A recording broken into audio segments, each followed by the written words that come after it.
Nyansapo TV. Onim sa adwa me gibre na metena sia na nsem bi di kan nsem bi ditie.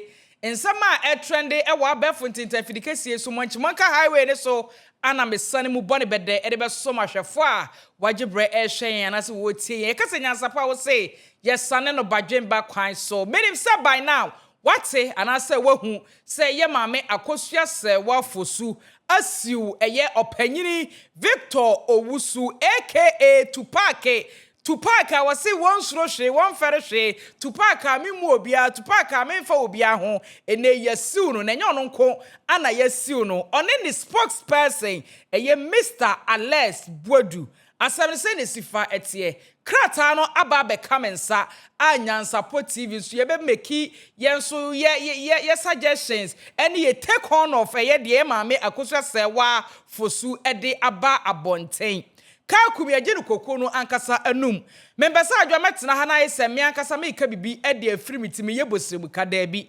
krata no e wa ha sei a me be kenkan na ya dosuko e wo krata ni mu na ye hwesenti a enei at long last emresante nyina ye maame Akosua Serwaa fosu si wo siu Tupac ene ni spokesperson abusuya ye hwa krata ni mu o say Writ of sermons, order 2 rule 3 at 1.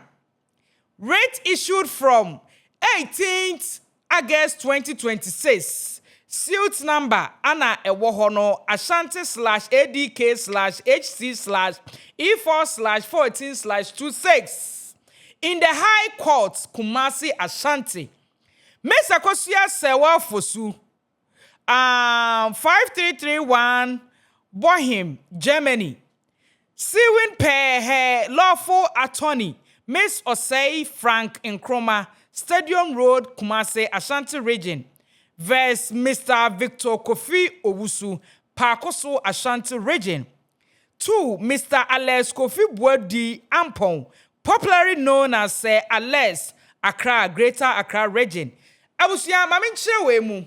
Nipa ene no wode krata ya ba bonten a wo kire se wo siu obi eye maame Akosua Serwaa fosu ne address a odete Germany abonten so eda krata ne so saso ana enkrofo a wo si wo mo so eye Mr. Victor Kofi Wusu aka Tupac me nsuro hwe me mu hwe de obeka bia no me mfa ho one ni spokesperson a wote enkranpumpuni mantemu Mr.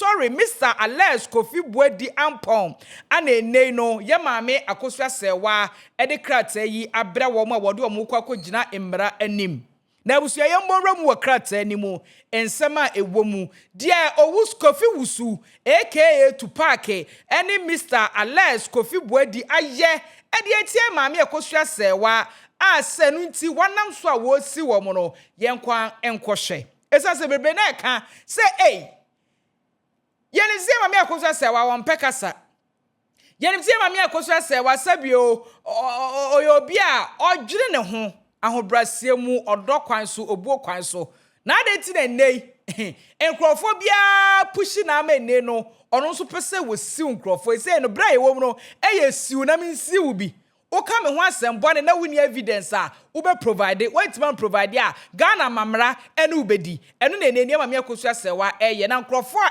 ebosamamo eni age omo ho ahwaye maame no sebio omaswa no ewo omo konso a eye omo dresse ne no wono so saa de ni bi yensu na mesumisi uni bi no enye fedi agro enti e bebo remu okrata ni mu na ya hwe senti a ye maame Akosua Serwaa fosu papa bi oba papa bi sebio ode sa krata yi akọ ede ama eye Tupac ene ni spokesperson Mr. Alex eye Kofi Boadi Ampon o say an action having been commenced against you by the issue of this writ by the above named plaintiff, you are hereby commanded that within 8 days after service of this writ on you, inclusive of the day of service, you do cause any appearance to be entered for you, and take notice that in default of your so doing, judgment may be given in your absence without further notice to you.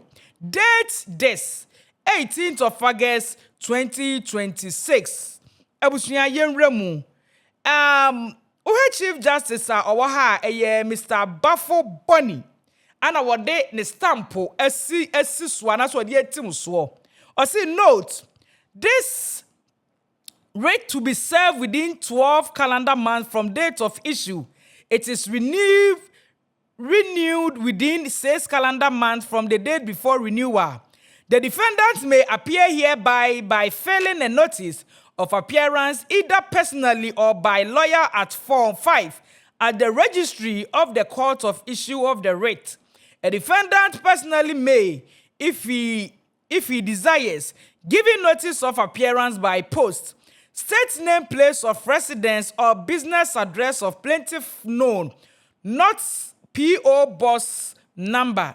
State name, place of residence, or business address of defendant, if known, P.O. Box number.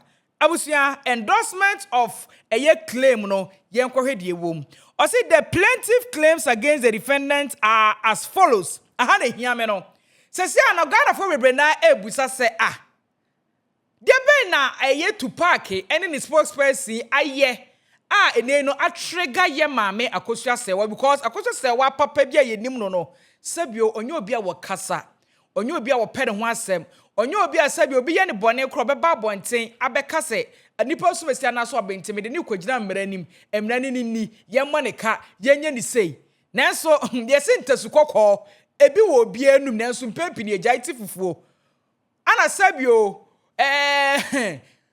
nipa uye didi cha enkrofofo se sebi na nanom anima uye jimifo ye ma me akotwa se we ne wo prove e de a kire Ghana fo se onye jimifo oyo obi a onim de wo ye na ne mmeremu ne mere pamu ne mmeremu ana wo ye na ade emre na wiedu se enkrofo bia omoka akasafi e de to ne so etwa ntro enema ensem fata omode ye no wo bra na wo su ni kunu no emre wiedu se wo pusu ne ho e de kire wo mo nti ye ba behwe de to park ye na brebe nkra no ye ai ne enema me akosua se wa ba bonten a ode sakrata yi som wo mo se wasi wo mo e wo high court.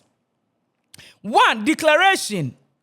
A declaration that the words and statement complaint often published concerning the plaintiff by the defendant on 29th November 2025, 8th June 2026, 5th July 2026, and on such further days as shall be established by the evidence were false and defamatory of the plaintiff.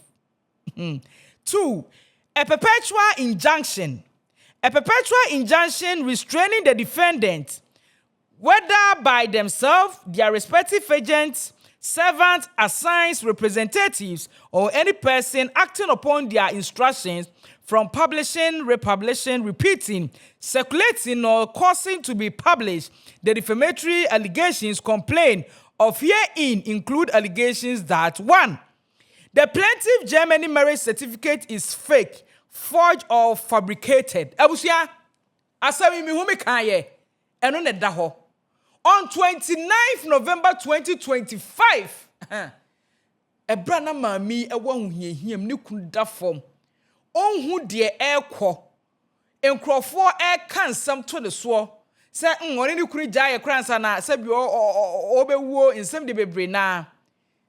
Ani ese opanyini Kofi Wusu ekwatena UTV, United TV, Amansan TV ankrofo hweda ne dan nyina ekwoka se eye maami Akosua Serwaa eye the marriage certificate wode ba Kumasi High Court se odi ba bedi adanse sampa ono ne legal wife edema the late Charles Kwajofosu sa certificate marriage certificate Germany embassy agye atumo Germany emamrafo agye atumo sampa eye kroje efi biara ni mu no yesi to park kwotena UTV kwaka say ono de osusu say sa marriage certificate e maami Akosua Serwaa edeba eye high court say nke medi adanse e ma no ya forge eye fake eye fabricated story I say ya ha ye ni pese ye hompon ye hwene e ka say sa marriage certificate ye no kre wo bra maami Akosua Serwaa nim say certificate no eye fake oba ya wo ba be ka asem na no call Ashtown ekopa boys bi so mo fabricated story no sabi yo certificate ni fama na yenji ntum say eye no kre enti sasam na to park ka ye no e wo UTV that biggest platform ne so no ene ehun behia say wo siw no na evidence bi to park wo bia no onfa embra na mbedi adanse sampa sa certificate e ma me Akosua Serwaa e de pm wo high court no eye fake enye sa dia ene baby odi to park be fa no enye fedi agro na no na me pese bi busa se ye ma me ade a wo ye na sa na monto a wo tui no one ne ya adwene se wonye sa fa comment e fa ase ma me bebre so ka se enye to park nkwa na ese ma me Akosua Serwaa siu no ese wo siu UTV fo esan se asem we ba ye ma me Akosua Serwaa asem we ba ye enkrofonya platform wo UTV so OKFM Peace FM asem a wo munim de omu fomani hu ye akwakoya akaya yese e wo monten so anomu bezi na ohwak mu kura na dad lumba asem ni gina mu wo pe media station a ohompo ne hwene se kire ne se da bia da wode lumba ne ma me Akosua Serwaa ansem eye Appiah ba e di twi won se hyere da yentimi modi bia nkase ye UTV afirim mu nyina mu bedi ho adanse ene sei watchna sei ene sei ochna sei enti na bebre na ekase se ma me Akosua Serwaa pese wo si wo bi pa dia ene wo si kofi usu ne ni spokesperson ne dia ene nkonfa UTV for enka ho oni Ghana for bebre na ya adwene e wo ho dia drop your comment abusua yensan komu biem dia to so mienu ya ma me Akosua Serwaa pese wo kire se o say the plaintiff was never lawfully married to the late Charles Kwadwo Fosu. Ai. Ya ma me Akosua Serwaa sabio na onware Charles Kwadwo Fosu. O se ni nyina no to park any ni spokesperson e kan ye ntendei se wasi wo mo a obonfa adanse mra na wanji ntum sa ampa. Na yi Charles Kwadwo Fosu ti ase no ne ya ma me Akosua Serwaa o ma ware ya Ghana fo benani so mo ware mamu miensa kura pie mu no na awore no eni hobiem. The Tosum was say the plaintiff has no valid marriage recognized under Germany law. Hey, honey asam no. Mami Akosua Serwaa person what chire say. En samne bro so en samne call back and forth. Appiah Kumasi High Court. Ye gu n'anim ase ye kan samne to the so no. To park in the spokesperson search say aware a wono nim se Germany ho. Emrofui edwom nsa hyase bibia ye authentic e wo Germany amamra mu no. To park say aware no kra no Germany for and recognize omunji ntumu say aware bi kra wo ho e de mai mame Akosua Serwaa any the late Charles Kwadwo Fosu enti no enei wasilum wasil to park ha eno so onfa ho adanse embra. 4 the plaintiff fraudulently or dishonestly represented herself as the lawful wife or widow of the late Charles Kwadwo Fosu. 5 the plaintiff used a false, forged or fabricated marriage documents. 6 the plaintiff marriage certificate was fabricated or manufactured in Ash New Town, Kumasi. Abusasem di kankan ye no. Yama me pesa wa kire se. To park call UTV me kra me ya dance metie bi. Na wo kire mu se ai. Ma me Akosua Serwaa marriage certificate odi free Germany abonten so be piem wa Ghana Kumasi High Court no. Ash Town ana okoyeye na enye Germany aban ana sabio ne nsa hyase ana se woni bibie den e de fa eho nti enei se wo si to park a baby a wagada na information onya ne sa insem free ye no onfa meto dwa na improve se ye ma me Akosua Serwaa so sabio akohwe na wodi de kire Ghana for na nsem okan for so many years no kra bia enim the atoso or say the plaintiff committed a criminal offense in relation to her conduct in presenting documentary evidence to the court to prove the existence and validity of her ordinance marriage in Germany. The Germany authorities do not recognize the plaintiff marriage to the late Charles Kwadwo Fosu or were substantial to the same effect. Retraction and public apology.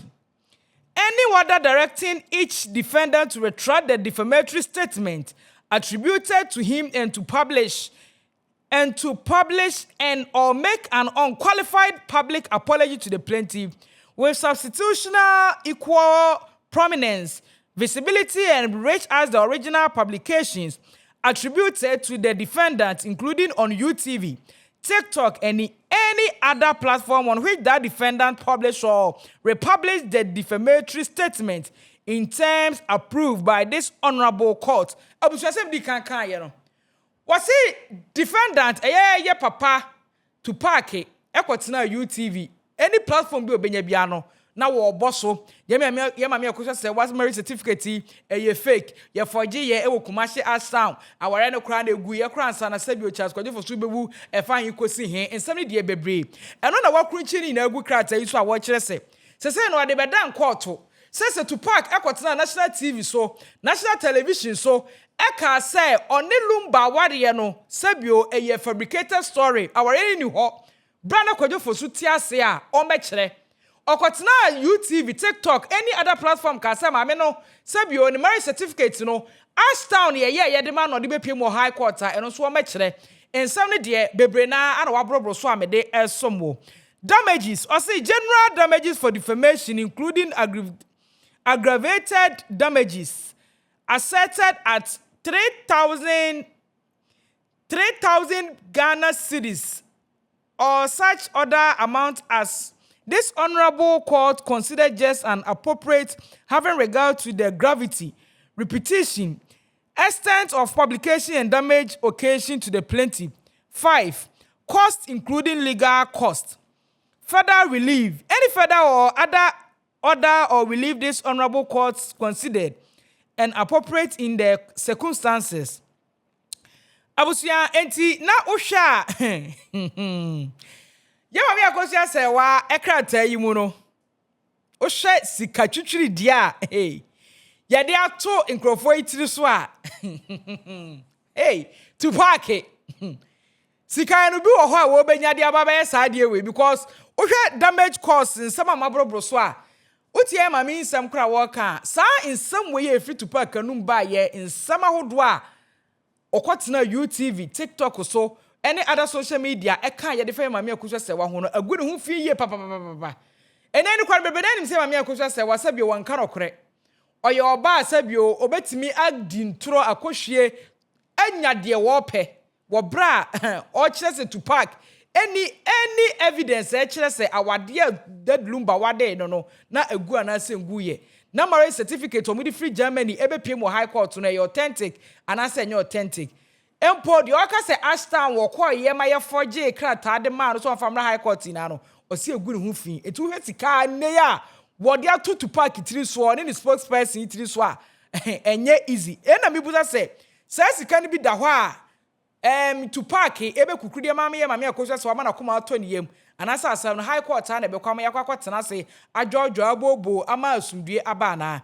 yesi ye hwe bebi a susu an ye de bode ha ba ko akoto abusua lumba asam nim se nka ye di infinitian ni 1 year wie no ka asam no tu betwa ba hwe ne asam ne kwa ye mama Akosua Serwaa pusu ne ho wo magana fo ina hu se na wo ye kom esanse na ne atutu aka ne nsam na sabio ne nsono sini ate wo suni kunu na ene ya yesie be ma na wie ye ne 1 year anniversary wie ne de ese opusu ne ho magana fo hu se oye ideal woman oye obi a wonye basabasa nsama ye ka de to ne ho nyina to ne so nyina no owo ho anu yie na obenya ho anu yie de magana fo ne wiase mo mahu no krensema no woka ene na ese wo sha ase siu nkrofo na nkrofo no so ba ebe kire se omoso nsama no mo ka de to ne so no adansie ni sini na wie ni ebe hu kyade ye de ni hwe de ekoso abusua ye nto so ne ye mfansi oba krata na etoso miensa no say scheduled to rate of sermons.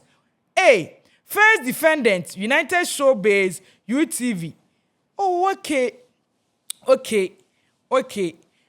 First defendant biaye a omoche say ye papa Kofi Usukotena ye eka nsem de fa ye mama Akosua Serwaa ho a wo che say marriage certificate ni e fake no UTV date ni 29th November 2025 se na me kan ye no mama kan de wo ho ne yenko the second defendant ye TikTok so ho na eno so okodi ni nkomo e fa Akosua Serwaa ho UTV de ni nie o se 1 on 29th November 2025 the first defendant Appiah and or participated in a televised broadcast of the program United Showbiz broadcast on United TV UTV.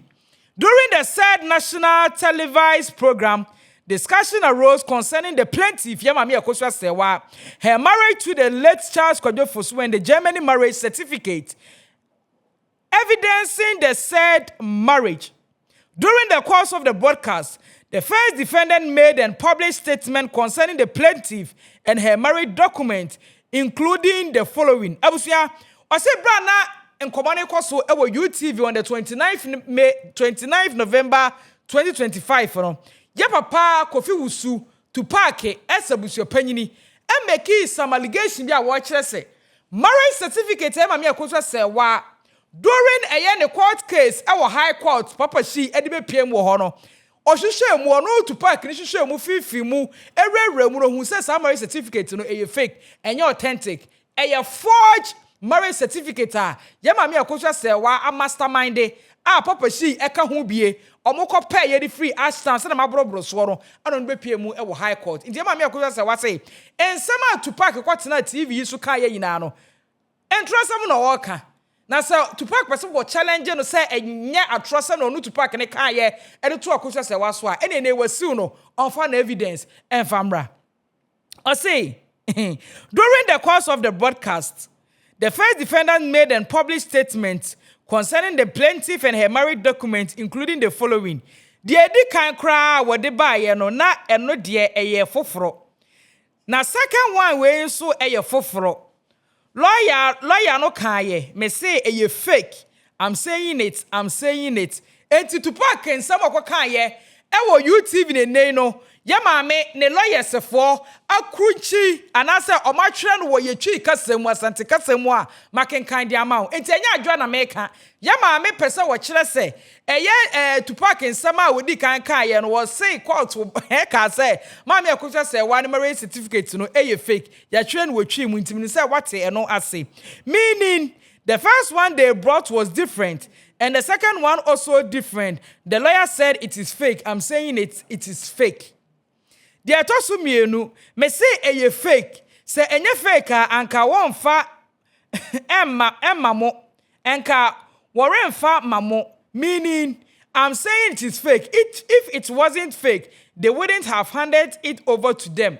Enti to park twi na okokan ye no ani Mami Akosua Serwaa lo ya bo mmoni asa atwere twi kro na ti meaning say sa na nkomodi die no kre koso no ne Mami Akosua Serwaa bia na wotaba bia wo hwe program no na say na lawyers for monitor hey mami we minister sa ajiri kese da mami team Ghana for benani say mami no sabio won kasa o obedi atoro obeka nsemmone agunu hu fi a wo mmowa na sa na wonim de wo ye na wo kire se ni kunawu enti bebi a sa mre na wo gina mu no nyemra e se oni obi ya no baba ye eni kwa so begu ne ho fi o social media no so emre pa no ana obekasa e na mre pa no so na aba ene wa kire se South to Park everywhere the be o make you UTV na no odote de to ho eno na me kan e de amam de to so miensa lawyer aka kire me say eye fake mama we kra omo say omo ye no wo Asante New Town, meaning the lawyer told me it is fake. They said they make or do it at Ashanti New Town. Once I make I see my marriage certificate in your koye ewo Ashtown. Ye chile he kumasi hase. Enti and also to park embe provided enfamano. Ana osaba second defendant a yes spokesperson on also the say TikTok publication kwatena TikTok so ewo eye 8 June 2026 June busu ni mu tosun wotwe ewa afi 2026 mu ana the second defendant enei ya Mami Akosua Serwaa siu ni naka to park on so kwatena TikTok so ekwa kan nsem we refer Mami Akosua Serwaa ho na nsem be na okan ye abusua yentie o say on 8 June 2026 the second defendant while acting or holding himself out publicly as PRO customer for the first defendant participated in or conducted a TikTok broadcast concerning the plaintiff. During the said publication, the second defendant made statements including the following. 1. Akosua Serwaa asama or the court is a crime scene, meaning the case Akosua Serwaa took to court is a crime scene. Meaning say, Mami Akosua Serwaa court no kra wo call ye kra no say ye baga na mamremu a e kame akwai say ya bonefosem ana wo die oni basis bi a say wo court and only the second defendant Mr. Les Kofi Owusu buedi ono nso yesu ni naka Kofi Owusu no ono no call TikTok so de odi kan kwaka ye no say ka hu hia kra say Akosua Serwaa say bi wo court say wo call ko prove no ho a kire Ghana for say Lumba wenye ne ba bi ko ye ni kunu a marriage certificate wo ho a Germany aban ensa hyehyɛ ase esan so otimu se mamya Akosua Serwaa say wo de ko ye no basis bi anim e criminal offense de to so mienu papa okwatena TikTok so gu mamya Akosua Serwaa hu fi ne nsema to so mienu o kan ye nei mami agina so asi no court no ba enso nie officially Akosua Serwaa has no marriage in Germany o say mami Akosua Serwaa ededa na no enai Germany for are recognize any Lumba wari say ni na no o say no Christian bi anim ni na yon kontumpo sem ene mami Akosua Serwaa ebe kan ye let us miensa Akosua Serwaa in the late Lumba have no legal marriage in Germany omawari ani enim say ye ordinance marriage Akosua Serwaa enim say oni Lumba wari no legally Germany mra agya tumu no TikTok yi anase sorry Kofi Owusu ni Pierre say Germany mra bia ngi ntumu omo recognize Akosua Serwaa wara ne kra say it's a legal marriage. The documents he used to claim marriage status, we have intercepted it. Hey, tini na utie ne charges scroll dia bo to park any ni spokesperson ni na koye marriage certificate no wonsem. The omaka de fa ho eye forge eye fabricated eye nkontompo ye kwaye na Ashtown ye intercepted in 70 de bebre enti maame no de opeso obu prove kekeche ne say ai me se ma warrior certificate ni original eye authentic mo so say enye original enye authentic enye momfa no credit na mumuni fa ho no momfa mbra eno ni maame na sem na enye so makwa akodi na tem se bio Akosua Serwaa ohoi wakwa yesi musi mawari no enye authentic Germany mra anje antum me amede me hono me si Germany mra nsa hyase a omunni mini Lumba wari no mo so mote Ghana ha musi enye no credit a ene provide abusua asam ni tofa nyina no asam no tofa nyina eno no hey mami we na make say o ma state wa ha say to park kwotena UTV na kwaka sansen we na ekrofo say na UTV for so kra yensi wo mo ono mo ya adwene eno so fashe comment section ase fashe comment section no ase efa emame esa se Ghana for be na eka say Lumba asem we ba ya wo pe TV station na esopa mami gu ne ho fi gu n'anim ase ade achi Akosua Serwaa ade besa Akosua Serwaa ade be se Akosua Serwaa yesi UTV for ka ho bi enti si yesiu to park yensi wo mo so nka ho me dem ejima dwenche because enche na nankra betena sa asem we ho a abusua ensem ode begu form no enya asem ketwa yento aso o say 99.99% of the team have not read the judgment.